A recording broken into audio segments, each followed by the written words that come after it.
Okay, thank you again for joining me today. I'm Bryan Wilton, and today, this afternoon, we have the privilege of interviewing the one and only Sidney Horton, the biased Southern belle. And I've been looking forward to this for quite some time. Thank you for joining us. Thank you. I appreciate it. I've watched from afar, I guess maybe as far back as Charlottesville, maybe even a little bit before that. We have a mutual friend that kind of pointed me in your direction. As a person your age, as a woman, you have jumped in with both feet with a sound opinion that's eloquent and makes common sense. And this is not what we are typically bombarded with on the news. What has really fired my curiosity? What would make someone of your stature, where you stand, obviously intelligent, obviously an accomplished woman, a model, so on and so forth, want to get in the ring? Because basically that's what you've done. You've got in the ring and didn't pull any punches either. So what kind of prompted what was the impetus for this course of action? Well, it's really quite interesting because my mind, as I often put it to people, has always, throughout my entire life, been occupied by a very intense sense of urgency. And I've always felt a type of alienation, I suppose you could say, from most people my age, because the things that have always preoccupied the minds of my generation are typically very materialistic, superficial concerns, concerns of immediate concerns of things that really do not have any type of influential power upon our culture or shifting anything of any significance in the world. And for that reason, I've always kind of felt a sense of frustration with that and disillusionment. And I've always felt a type of inspiration to search meticulously for some sort of spiritual significance or purpose. And I've been going through this type of exploratory process for the last several years, and I'm only 22 years old. So, that's something that many people find to be an anomaly in someone, of my current level of experience in life and things of that nature. But I searched meticulously throughout my teenage years and throughout high school for this type of purpose. I grew up in a very stereotypically, Southern Baptist environment, just as the majority of people in the South did, but I did not find what I was looking for in terms of a sincere spiritual authenticity that I truly was seeking. I did not find any contentment, so to speak, in the kind of dogmatic rigidity that most people around, my geographical part of the United States kind of adhere to, and that's fine. It was just something different that I was seeking and searching for, and so I embarked upon this journey looking in all of these different directions for some type of purpose. I briefly studied different polytheistic systems in Hinduism, the philosophies of Buddhism. I read all types of literature, and the one thing that truly began to gravitate my attention towards it was the Greek mythos. This was something that it's really difficult to explain, but it's something that I just felt so inexplicably drawn to, and yet I could not explain that feeling. But whatever it was, when I initially perceived it, I realized that it was of an entirely different caliber than what I had previously experienced. And it's quite interesting because I reached a point when I was about 19 or 20 years old, in which I perceived myself as being so small in the sense of my perception of myself in the world. And I began to perceive the world in a way that is so vast, so immense, and incomprehensibly profound that I found almost a kind of comfort in the human curiosities that I was experiencing, in the sense of me feeling that I just had a sincere fire and fervent curiosity to understand the world. And I accepted that. I accepted my own ignorance in terms of not, at that point in my life, having this definite spiritual path that I was looking for. And in that realization, I had this kind of spontaneous experience when I was in college, and I was studying and majoring in English literature and communications, and I was reading through all of the classical works of poetry and things of that nature. And I began to read about the Romantic poets, about Byron, Shelley, Keats, Wordsworth, and the like. And the way in which they described the spiritual splendor and beauty of the natural world was so captivating to me. It was unprecedented how truly beautiful that was. And it was as if I was seeing something of such grandeur through their eyes that I had never previously experienced. And I also began to notice their allusions to culture of antiquity and really the foundational and fundamental elements of Western civilization as it began. Their allusions and discussions of the gods was so fascinating and intriguing to me. And I kind of just developed this spontaneous and organic adoration and love of these deities that I had never previously associated with. This was not a path that was introduced to me in some form of dogmatic structure or framework. It was an entirely organic process and phenomenon. And that was about 2 years ago that I truly began to experience that. And the fascinating thing was I began to kind of inadvertently perform these type of rituals and adoration to these deities via writing poetry and prayers and supplications. And at that point, there was no knowledge that I possessed in terms of any framework by which we perform rituals or things of that nature. It was just very spontaneous, very organic. I just wrote as I felt inspired to write, and it just began to cultivate within me something that I had never felt before. It was an unprecedented experience for me. And it was not long after that, just about 2 months, that the enormous astronomical event that is now known as Charlottesville occurred. And so, of course, I went to Charlottesville with many friends of mine. And the night prior to Charlottesville, it was me following the torch march, and had seen with my own eyes a type of antagonism and violence and animosity that I was not at all familiar with. It was quite shocking. It was a revelation to me. And I remember that I made a prayer to Goddess Athena, and I asked her specifically for her helm and aegis, for her armor, for protection over myself and my friends that were there. And the next day, my security team brought me this helmet, and I did not initially think anything odd of that. It was something that many people did. You know, it was pretty normal under the circumstances. And of course, everything kind of chaotically imploded at that point. The violence escalated, and a lot of people were subject to some terrible instances of being assaulted and attacked. And thankfully, myself and those within my immediate circle were able to escape the chaos completely unscathed. And the next day, when I returned home, I was actually just about to record my video pertaining to the events of Charlottesville that essentially put me on the political map. And I was holding that helmet in my hands, and I happened to flip it upside down. And on the inside of that helmet was a label with the Greek word aegis. And it was at that moment I had this astonishing revelation in which the metaphysical literally took the form of physical. And that was the first true revelation that I had in terms of my experience with these Hellenic gods that indicated to me that this path would be one filled and wrought with many instances of chaos and conflict, controversy, vehement opposition and antagonism from those who oppose us, not only on a political level, but a cultural one as well, and a spiritual one.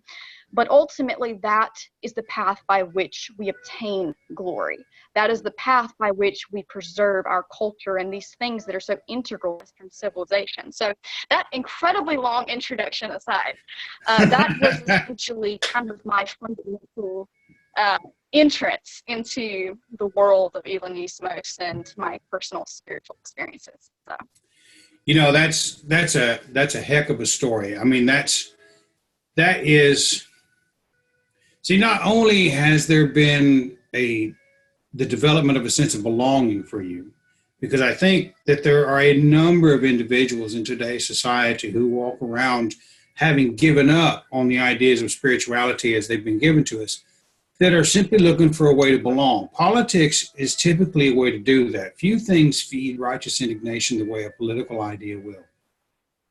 But in the midst of that, you've come across a spirituality and an idea that has really made you a target, not only for your political views, but also for your spiritual views. I've seen the people that post on your fairly successful YouTube or videos, and it's almost like you're literally speaking Greek to them. I mean, when you say these things, I can almost feel the reactions of those good Southern Baptists, and they come unglued. This person shouldn't be saying this. If you look over the last several decades, this realm of spirituality that we find ourselves in, myself and also true, and you're in your, how do you say that again? Hellinismos or whatever? How do you say that? Hellinismos. Right. These have been fringe elements of society. And now all of a sudden, these spiritualities are promoting the type of conservative views that have always been the foundation of our liberty, of our freedom, of the things that we value the most in this country. Absolutely. What are your thoughts on this radical transition from the fringe element now becoming the mainstream, the core, and really representing these values? What's an interesting dynamic? How radically it's changed. What do you think about all of that? Because you're right in the middle of it. Right. It is quite interesting, and it's very fascinating to watch society begin to enter into such a transitive phase. But, I feel that for quite some time, although the appearance of our respective ancestral polytheistic practices may have appeared to be in a state in which it's dormant, rather subtle, not many people may have actually perceived how much of an integral part the influences of our particular polytheistic paths have influenced our society. The very foundational tenets upon which this country are built, as we know, are established upon these polytheistic ideals and values. The integral scientific discoveries of the West were cultivated in the Hellenic world, as well as all of these ideas and political ideals that we hold in terms of individual tolerance, liberty, freedom, the idea of a democracy or republic. All of these ideas originate from that world, from that philosophy and that perception of life. And I think that what we're beginning to see is that for some time, the Christian conservative right wing kind of adopted that, but what occurred over time is that I believe that a lot of these mainstream partisan political individuals that are predominantly Protestant and Christian in nature have taken from the cultural values and transitioned it into a merely political skeletal structure framework, if that makes any sense. I believe that they've kind of transitioned away from the integral portions of the Western world into the more external framework, that being the political system. Ultimately, we know as it occurs today, not offer any substantial salvation for Western civilization. We do not find any immediate relief or solution in any particular political candidate, president, or party or partisan political idea or ideology. Ultimately, what we're fighting for transcends the nature of that external political framework, which is in itself superficial. And I found that discussing these fundamental ideas in terms of our culture transcends this superficial political framework that most people are concerned with. And that is where we're beginning to see a lot of this alienation and breakdown of communication occur, because most people simply want an immediate solution. Most people want to find, and I believe that's where we're starting to see a degeneration of communication on the right wing in particular. I think that the answer that people want to seek has been it has morphed into a manifestation of I need somebody to take care of it for me because I don't want to. Absolutely. Who was the gentleman? He won a Nobel Prize in 76, I believe it was. He was on Donahue, but he spoke out once, and I wrote about it. He said that a president, when he's elected, has about 9 months to enact the change that he promised during his campaign. After that 9 months, after everything is settled in, the opposing party will come up with ideas of fear. They will say, well, he's going to take this from you. He's going to take that from you. You're going to lose this. Some comfort that you currently enjoy in this country is you're going to lose if this person gets reelected. It is a domination of fear in politics. I think one of the great weaknesses we have, I think one of the things that is really hindering our ability to move forward, to set some of this stuff aside, is that people are entirely consumed by these manipulations of fear. these ideas that you're going to lose something, you're not going to be as important as. When I talked with Steve earlier, it was about the same kind of mentality in the 70s when you had Nixon in office and LBJ. And this is when Oswald began to show up. These ideas were no longer holding these young people back. To see this same process repeating itself with people like yourself in the Greek pantheon, it tells me we need to be looking a little bit closer at that, because people are getting to the point. You have 7 billion individuals on this planet. You're not going to be able to manipulate the fear in all of them for much longer. Right. I think a lot of it has to do with wanting to belong. I think a lot of it has to do with wanting to belong to something. And when you said that you began to see the world with a new set of eyes, that is one of the common characteristics of every new person I ever see that finds their way into this pagan ideology, or any pagan ideology for that matter. All of a sudden, the world becomes a much grander place. Absolutely. And the idea of immediate gratification, the idea that somebody else is going to take care of it for me, are no longer as relevant as they were to the individual that's still waiting on the government to give them a check. Absolutely. Now there's a sense of adventure. How do you think we could best capitalize on that, given the position that we're in all of a sudden? I mean, we really are thrust into the limelight with this radical ideology, celebrating conservative values, and offering a view of an entirely new world. How do you think we might best capitalize upon that success in order to sustain this idea for future generations? I want my daughter to grow up and be able to celebrate the same kind of thoughts and ideas that you do. Right. So what's your thoughts on being able to sustain that, being able to make people feel like they belong to something? What do you think?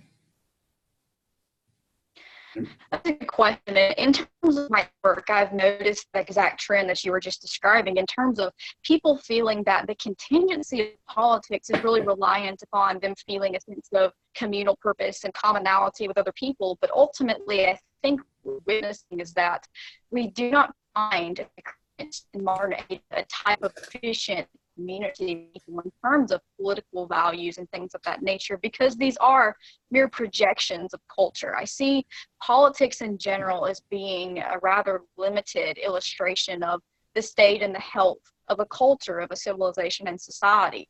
When that culture begins to inevitably degrade and break down, political discourse becomes little other than fighting and producing provocation and controversy merely for its own sake. There's not any substantial cultural wealth in the modern political system. And I feel that exposing that is an integral part to really begin to shift other people towards a different path, of one that is more constructive and healthy in nature, and begin to perceive life in a way that is overall more ambitious and adventurous. Because ultimately, even in my own path, I first really began to experience a disillusionment with politics. I went down that very same stereotypical path that many individuals do for politics, kind of taking a side and beginning to feel alienated due to the antagonism of the political opponents that we face, and experiencing a kind of reactionary mentality, shifting gradually to the other side of the political spectrum. And over time, feeling that I'm involved in politics not out of any leisure or enjoyment, but out of a rather moral imperative to represent something that I felt was political, but in nature is not simply political, it's cultural, it's spiritual, it's to do with the preservation of our civilization as a whole. So I think that emphasizing how asinine in general a lot of these political processes are in terms of preserving our culture is important. Ultimately, I perceive economic prosperity, which is granted, of course, important.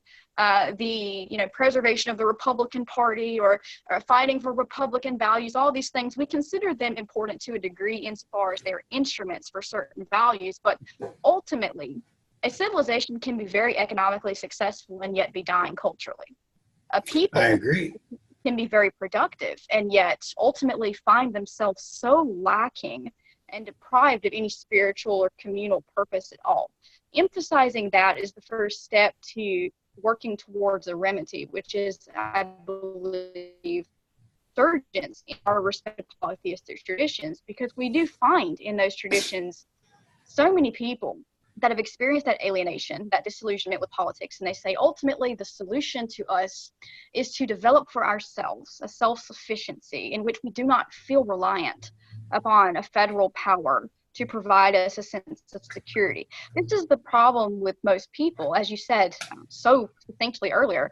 They want a sense of immediate security, and they find that through the deification of the state, through the federal government, to provide them with a sense of, this will provide me with my immediate necessities.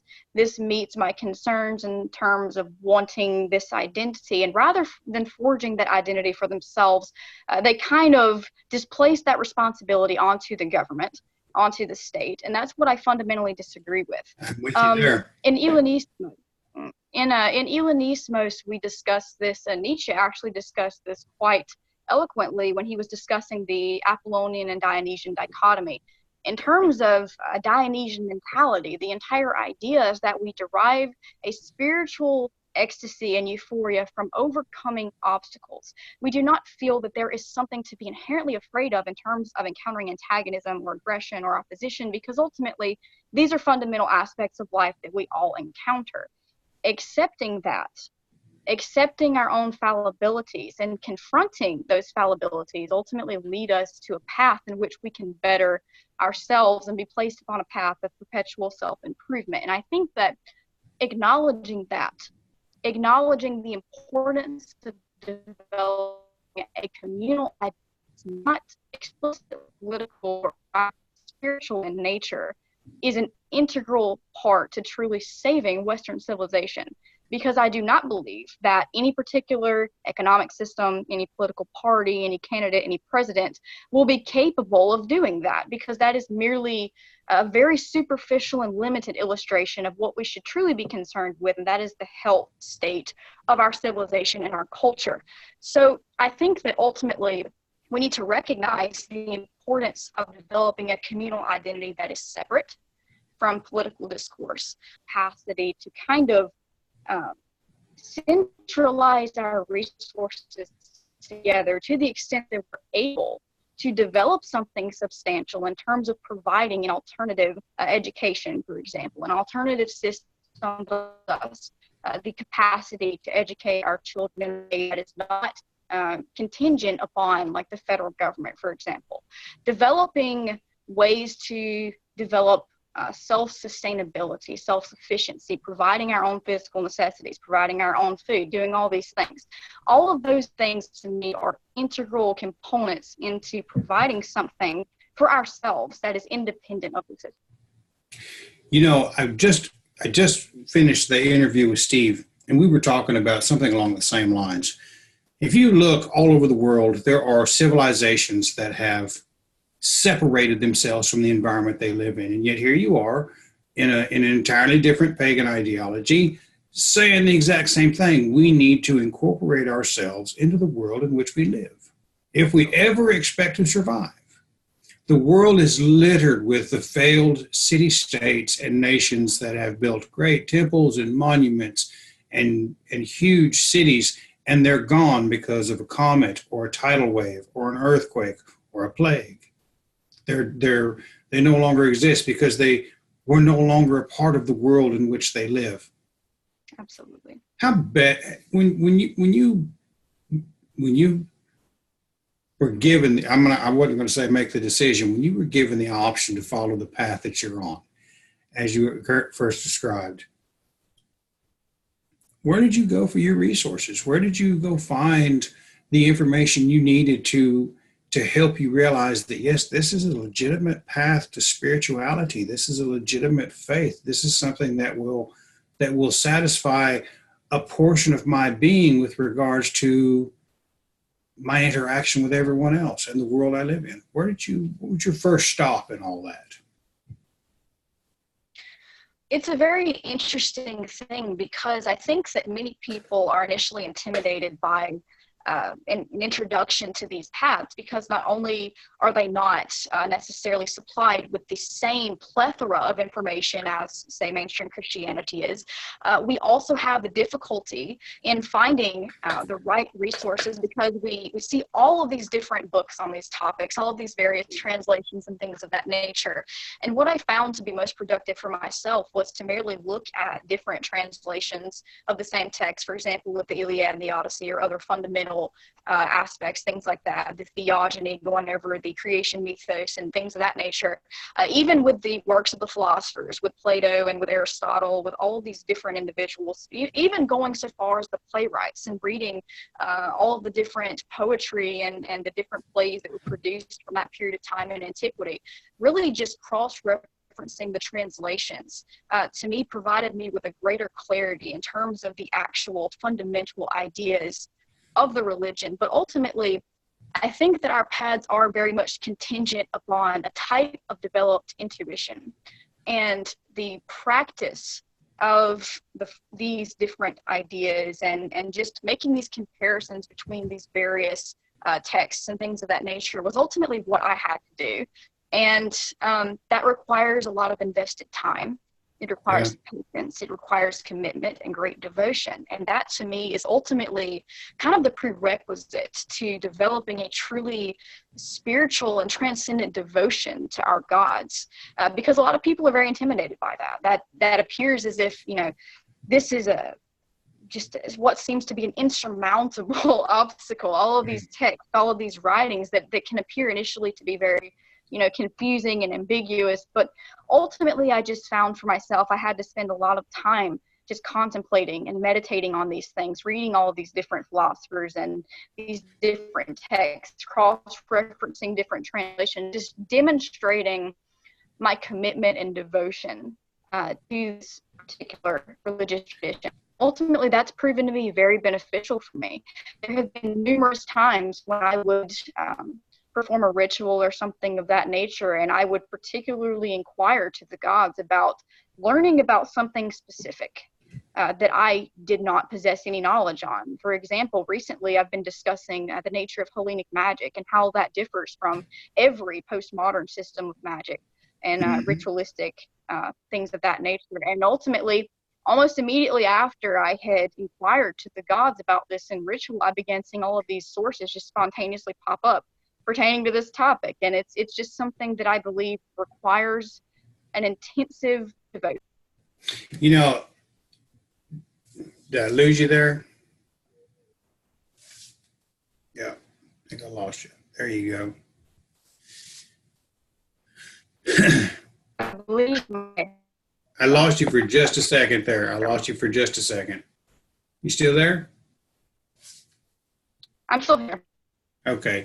Yeah, you said there's a bad connection over, I think, on your end, but it's all right. There's a couple of things you said there when you're talking about reading the playwrights. There is something to be said for understanding the mindset of the people that lived during those times. And I will reiterate the suggestion that Julian the Apostate, for me, even for me and my following, understanding the mindset of an individual that so fervently wanted the return of those ancient gods, that wanted those old gods, who saw his argument against the Galilean was a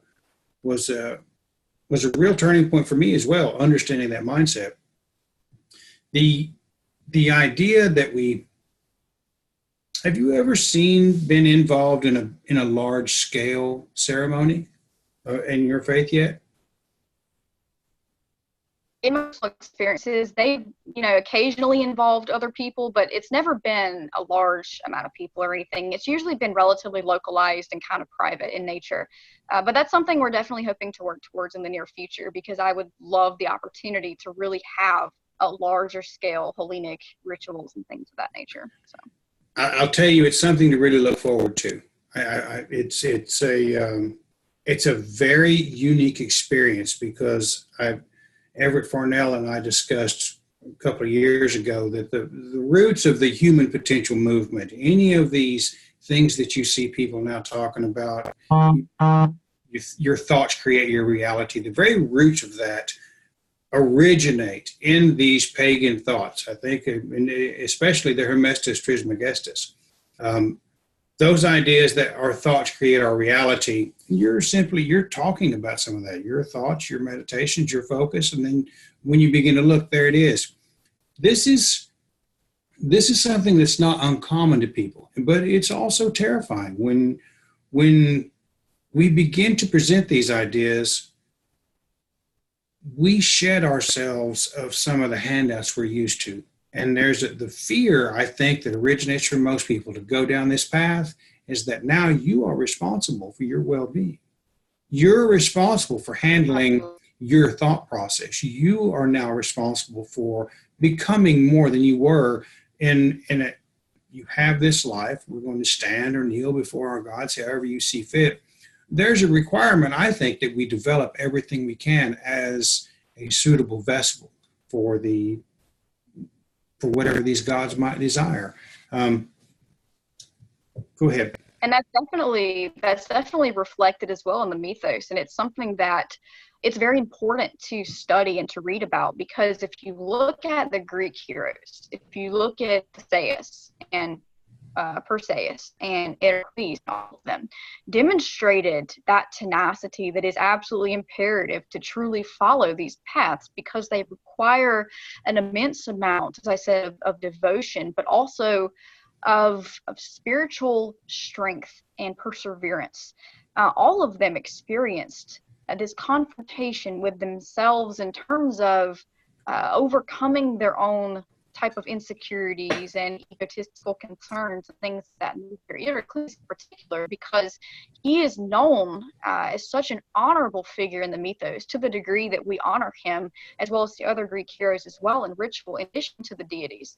But if you look at his life in particular, one of the most important and paramount examples of his life was when he was presented a path by virtue and by vice. And they offered him this choice that he was free to make voluntarily of his own accord. And it was simply put that he could follow the path of vice, and he could have a life of comfort, of luxurious hedonism, of materialism, of all these things, and he would have everything that he desired. But there was no honor, no virtue. There was nothing sustainable in that. There was nothing that was worth having in terms of spiritual value in the pursuit of that life.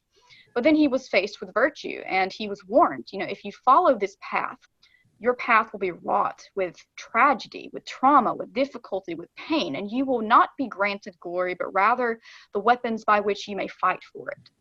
You can pursue erete, which is virtue and honor, a thing that you so passionately desire, but you will have to fight with every ounce in you to obtain these things. That is how the worthy are designated, according to their devotion to this cause and their capacity to sacrifice. So it's very interesting, because if you look at his life in particular, from the very beginnings, it was wrought with tragedy. When Hydra started the first test for Heracles, and she sent serpents to his crib, and he had to fight them and basically had to kill these two snakes in his own crib. It began with difficulty, with antagonism, with opposition. And from the foundational aspects of that opposition, he grew into one of the most honorable Greek heroes that we acknowledge and revere in ritual. And it's because of that. It's because of the acceptance of our difficulties rather than demonizing them. It's in the tenacity that we demonstrate to overcome these difficulties. He found glory not within luxury, but within the jaws of the Nemean lion, within slaying the Hydra, within taming Cerberus, within these things. These are what granted him the capacity to obtain glory and thereby establish himself as what we now consider to be a demigod, as a son of Zeus. So these things are imperative upon this path. But I know from personal experience, in my life, I have endured incredible trauma, incredible difficulty, incredible antagonism and opposition.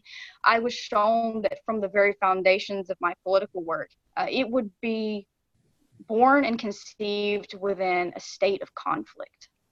And I had this realization when I connected with Goddess Athena.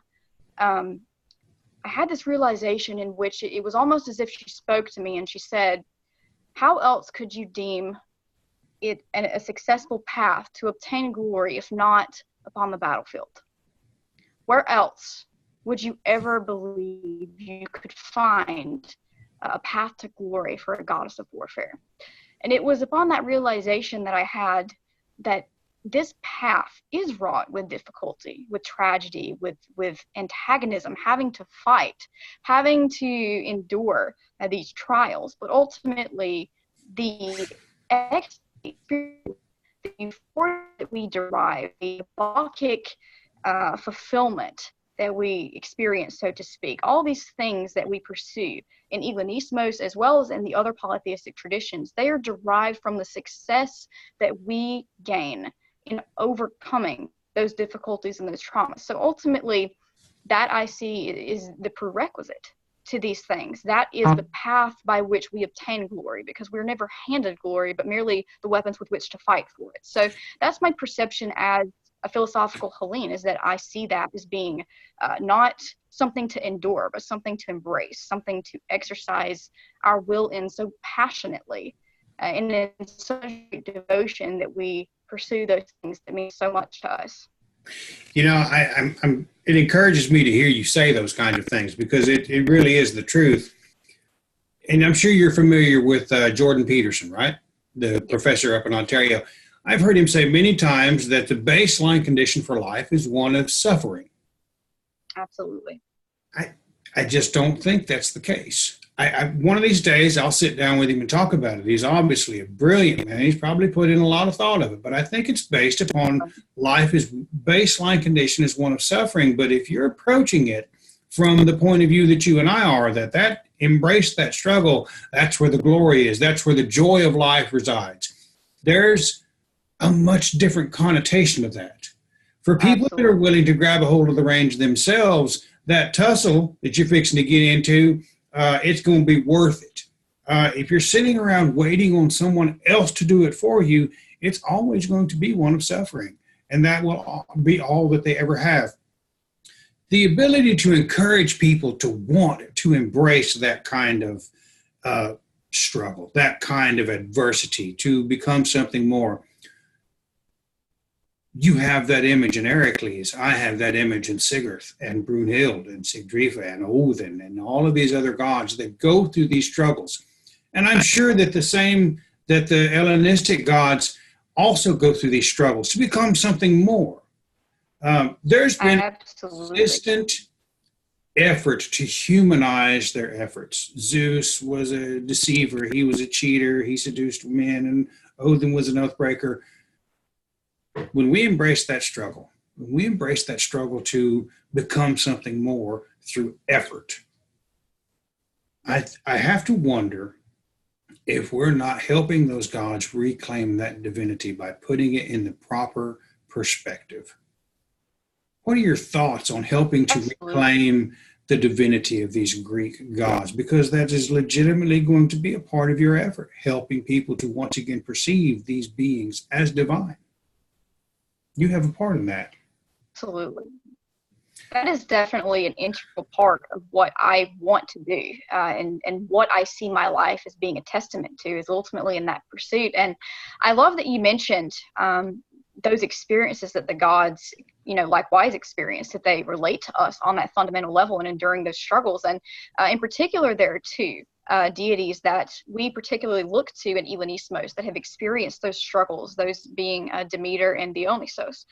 Both of them endured what appeared to be absolutely insurmountable difficulties. To think that with Demeter, to lose her child, to lose Persephone, who was dragged down into the depths of Hades and had to endure these difficulties, this alienation, this isolation away from everything that she's familiar with, to experience that trauma, that trial, and to eventually rise out of that in a state of victory, in a state of a resurgence in terms of her enthusiasm for life, in a rebirth, so to speak. That is one of the most powerful testaments that we have as followers and practitioners of the Hellenic faith.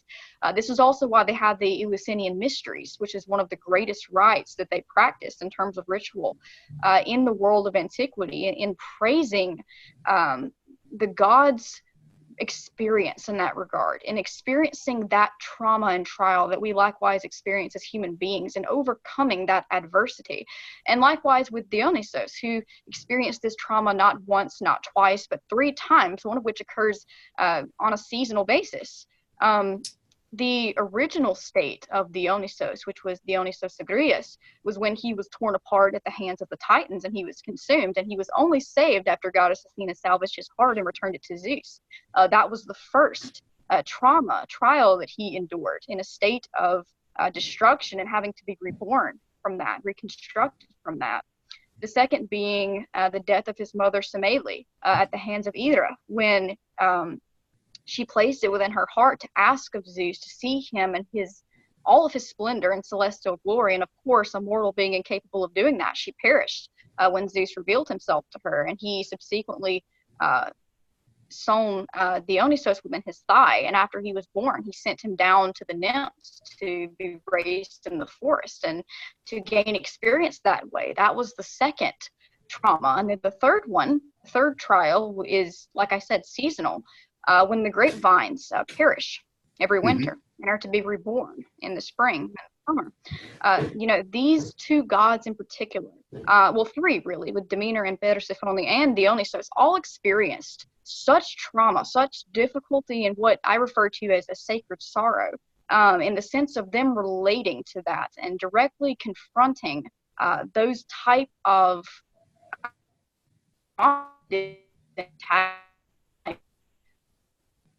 of Nietzsche. I really appreciate when he's discussing Dionysios in particular, even to the degree that he called himself a disciple of Dionysios. And he said, it is upon the account that we honor life when we face its greatest antagonisms. And that's true.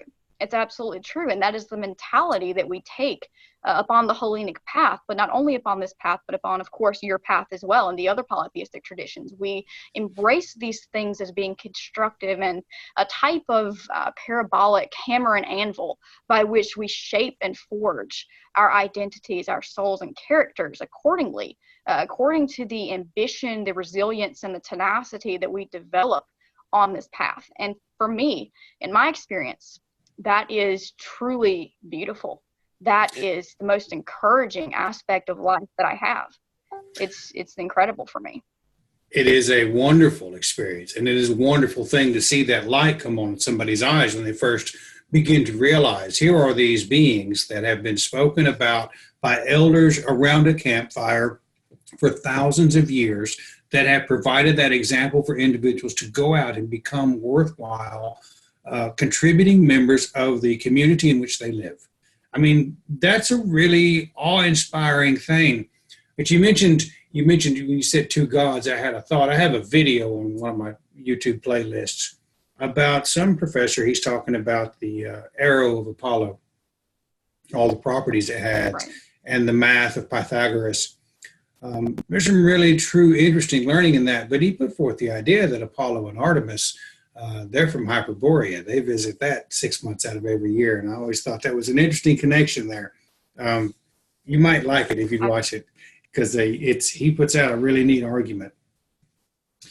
What do you, given your zeal, the passion that you have for this faith, and it's obviously one that seems to be serving you well so far, and I suspect it will continue to do so as you implement it from the point of view that you've just presented it to me. In 5 years' time, what do you envision your life looking like following that path? What do you want to contribute to the world 5 years' time, in 10 years' time? At some point, you'll have a child, and you will raise that child, obviously, with these beliefs. What do you think your future holds with regards to this? Because it's obvious that you have hope. It's obvious that you have a reassurance that you have what it takes to handle what's in front of you. And somebody like that can conquer the world. So what do you envision for yourself within 5 years' time? What's it going to look like? Well, you know, it's a beautiful thing because this year in particular has been one of the most transformative years of my life.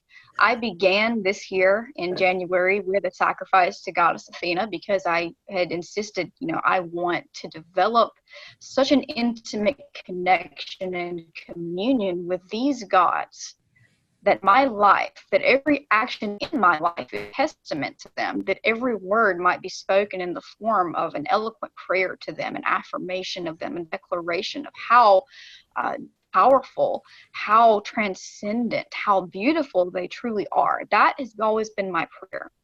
And in the beginning of this year, I experienced a very difficult trial, something that I thought would kill me, a very, very difficult situation. And at the end of that sacrifice, I was out in a desolate place in the middle of nowhere with no help and no one to come assist me. I was in a snowbank on the side of the road somewhere in a completely isolated area with absolutely no one to help me. And the way that I perceived it was that I was placed into a situation in which life was literally put on pause for about an hour. Yeah. Everything around me froze. Time itself seemed to just be suspended in midair. And I was placed into this situation. It was almost as if they asked of me, what will you do now? Now that you have abandoned the things that were restricting you to the degree that you were wasting time pursuing things that were not positive for you. Now that you've broken away from this toxicity, this materialism, these things that have bound you, what will you dedicate your life to at this point? Where will you go from here? And, well, I can't go anywhere unless God's literally provided me a way out of the situation because I'm in a very destitute place. And I thought, I literally can't go anywhere without you know, some divine intervention here. But I made a declaration that night. I said, you know, my life is within the hands of the gods. And if they grant me the ability to live beyond what I am experiencing right now, every action will be in dedication to them. The entirety of my future will be a monument to my devotion to them and to the reestablishment of the Hellenic principles. And within 5 minutes, I was provided a way out of that situation. After I made that declaration, and I said, "This, you know, clearly, this was an answer. This was an acceptance to that prayer that I made." Right. And since then, everything has fallen into place quite beautifully. I'm actually moving at the end of this year over to Alabama, and I have friends over there that, after having themselves experienced all of these various dreams and visions of the gods and all of these things that have just been absolutely remarkable, they have actually agreed to help me build a temple in dedication to Goddess Athena. So the plan as of now for my immediate future is to go get established there and to really begin to work on these things and establish these temples, establish these discussions, have these kind of communal events in which we discuss these ideas with people. Because ultimately, I think that we are in such a pivotal point of time right now. We're in a time in which many people perceive it as this unprecedented conflict. There's animosity everywhere. Politics is more polarized right now than we conceive of in our minds of any time in the recent past. Yes. We see things reaching a point of severity in which people are reaching a point of desperation. They don't know where to turn. They're looking for that purpose. They're looking for that pursuit of a communal identity, and they're finding that politics is not granting them that. So I feel that it was declared to me that our work, as I've said numerous times now, but I cannot stress this enough, it will be wrought with difficulty. We will face opposition. We will be engaged in warfare, whether that merely be a religious, a spiritual one, a philosophical one, or whether that escalates to the degree of severity to a literal physical confrontation. Irrespective, it is a warfare that we are engaged in. It is a fight that we wage every single day in the affirmation of our gods and our beliefs, our convictions, and these things. And it is in the defense of Western civilization and of our gods that we fight. This is a daily struggle that we're engaged in.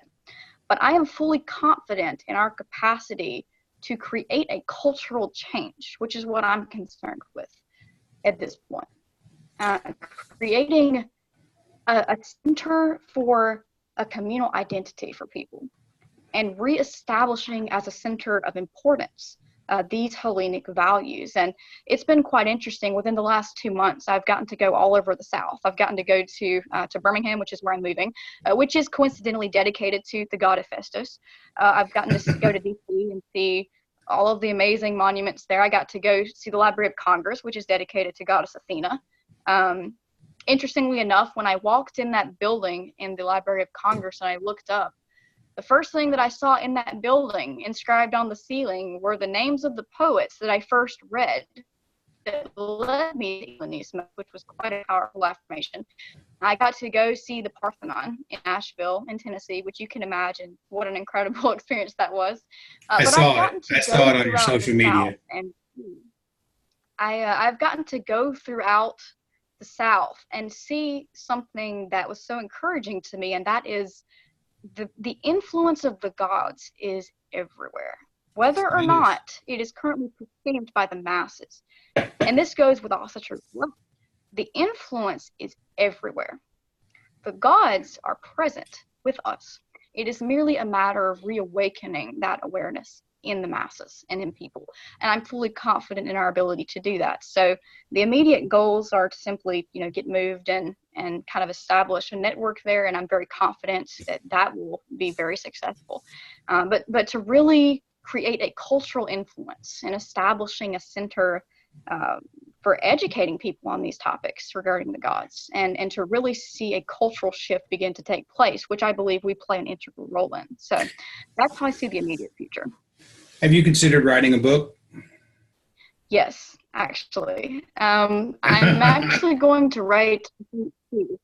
I'm writing one that's more of kind of a biographical sort of thing. It's actually pertaining to my experiences over the last couple of months and being able to see all these incredible monuments and testaments to the gods and all of those things. And it will include also my other personal experiences leading up to accepting the path of Hellinismos and things of that nature. So it's definitely coming. I'm working on that. And in addition to that, I'm also working on kind of an anthology pertaining to a lot of my essays pertaining to politics, philosophy, and religion. So that will be quite interesting as well. But it's a work in progress. So just I'm telling you right now, it's just you have to sit down and do it. You just have to sit down and do it, and you might only be able to do it 30 minutes at a time. But I think it's important that you do that, because you're speaking of some things that, here I am over a decade fooling around with these heathen ideals, and all of the, and I've been aware, and now I hear about the Kemetic. I hear about these Egyptian gods making a resurgence, and I see a pyramid in Memphis.